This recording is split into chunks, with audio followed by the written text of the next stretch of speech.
constituyen la mayor parte de las arterias de todo el organismo. La pared o la túnica media de estas arterias es justamente la más característica, que es donde vamos a encontrar músculo liso. Le da nombre justamente por ello a esta arteria. Tenemos acá, podemos observar a una túnica íntima, a una túnica media y una túnica adventicia. En las arterias musculares pequeñas, la túnica íntima contiene solamente células endoteliales aplanadas, o sea, un epitelio plano simple. Estas células poseen unas evaginaciones basales que se extienden a través de la lámina basal y la membrana elástica interna y entran en contacto con las células musculares lisas subyacentes. ¿Qué ocurre? En las arterias musculares vamos a tener entonces una túnica íntima. Por debajo de esa túnica íntima o el endotelio vamos a tener a la lámina basal. Por debajo de ella vamos a tener una membrana que se denomina membrana elástica interna. Luego vamos a tener a la túnica íntima, que es una capa de músculo liso, grueso. Y luego vamos a ver una túnica elástica externa, Esta túnica elástica, esta membrana elástica interna también está presente en las arterias elásticas, solamente que no es tan evidente como ocurre en las arterias medianas o arterias musculares. Esa túnica, en la túnica interna, entonces, como ya lo hemos dicho, vamos a encontrar esta membrana elástica interna, que es bastante prominente y es lo que nos ayuda a diferenciar a las arterias musculares de las arterias elásticas. En algunos casos también podemos reconocer a la membrana elástica externa, Entonces, en la túnica íntima tenemos que es relativamente delgada, presenta unas células de revestimiento endotelial que son de plano simple y tenemos a la membrana elástica interna que es prominente. En la túnica media está compuesta en su totalidad por músculo liso. Entre ellas podemos encontrar fibras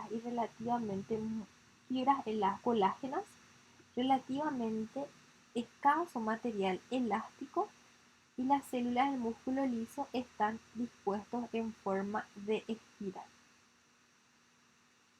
Luego tenemos a la túnica adventicia, que es relativamente gruesa y con frecuencia está separada de la túnica media por una membrana elástica externa, que es esta que decíamos que puede ser prominente en algunas ocasiones.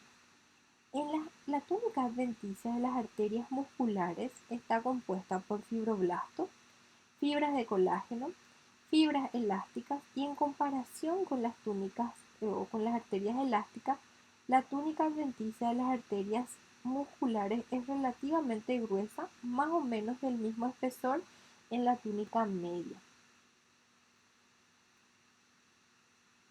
A menudo hay una concentración de material elástico justo en el límite con la túnica media, como lo constituye la membrana elástica externa. En la túnica adventicia se encuentran nervios, nervi vasorum y vasos vasorum de pequeño calibre que se ramifican para penetrar en la capa media de las arterias grandes.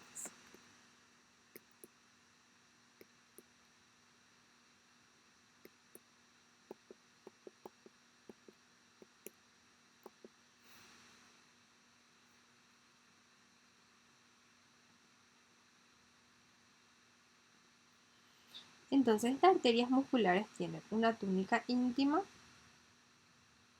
que está señalada acá, en donde vamos a encontrar un endotelio, epitelio plano simple. Una membrana elástica interna en la túnica íntima, que es bastante prominente. Luego vamos a tener una túnica media, que es las células musculares lisas, que es gruesa, por ello su nombre arterias musculares. Y luego vamos a tener en la túnica media una membrana elástica externa, que es prominente también, y que sirve para separar la túnica media de la túnica adventicia. En la túnica adventicia vamos a encontrar a ¿qué cosa? Vamos a encontrar a fibras de colágeno, vamos a encontrar también algunas que otras estructuras como fibroblastos, fibras elásticas, y encontraremos allí también ingresarán la vasa vasorum y el nervus vasorum.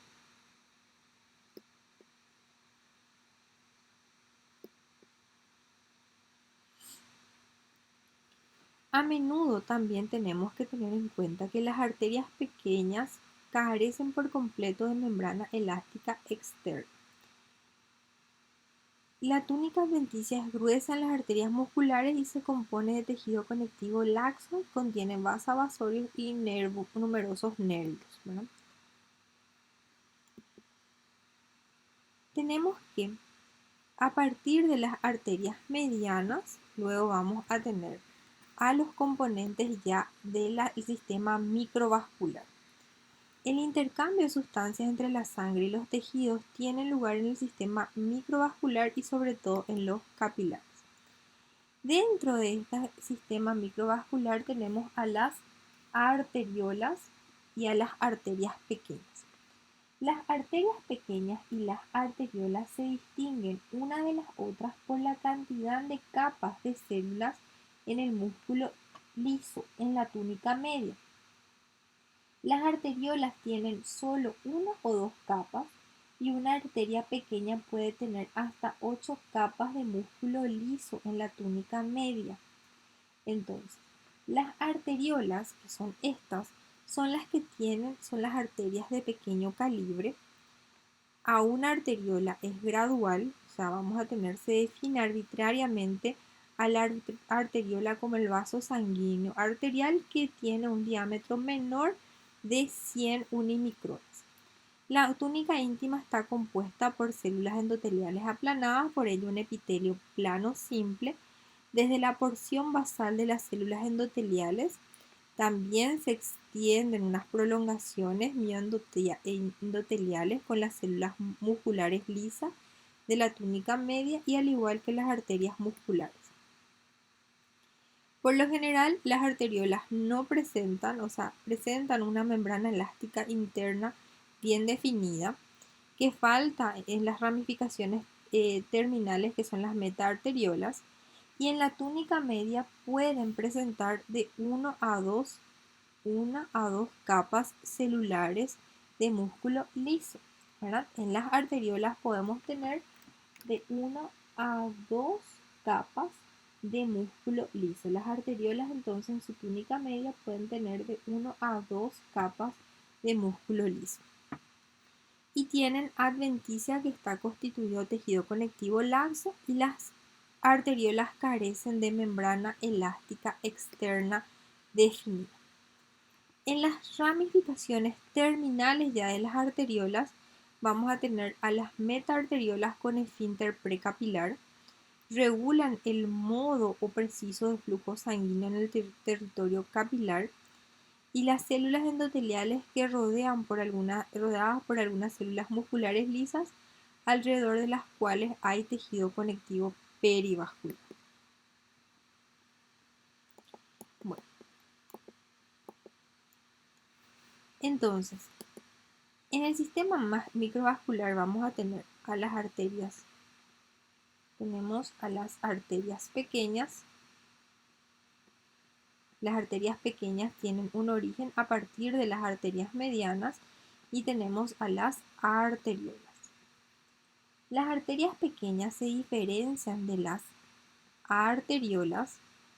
¿Por qué? Porque la arteria pequeña en su túnica media puede tener hasta 8 capas de músculo liso. En cambio, las arteriolas pueden tener 1 o 2 nada más de capas de músculo liso. ¿Para qué sirven esas arteriolas? Las arteriolas van a controlar el flujo sanguíneo hacia las redes capilares por contracción de las células de músculo liso. Estas arteriolas otra vez se van a ramificar y van a dar origen a los capilares sanguíneos.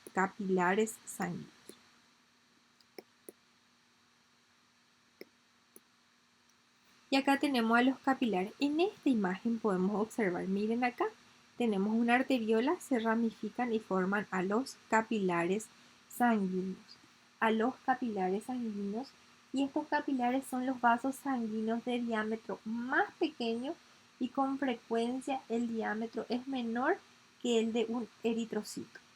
Los capilares forman redes vasculares sanguíneas que permiten que el líquido con gases, metabolitos y productos de desechos se puedan mover a través de sus paredes delgadas. Cada uno va a constar de una sola capa simple de células endoteliales, una lámina basal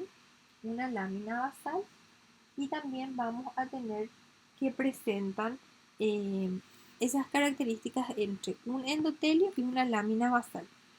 Los capilares se anastomosan y forman una red continua, el lecho territorio capilar que recibe sangre a través de las arteriolas.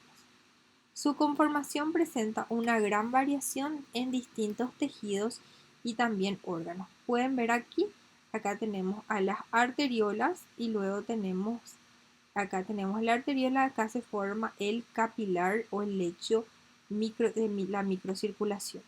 Y a partir de esto vamos a tener otra vez a las vénulas postcapilares que luego van a dar a venas pequeñas, luego a venas medianas y luego finalmente a venas grandes.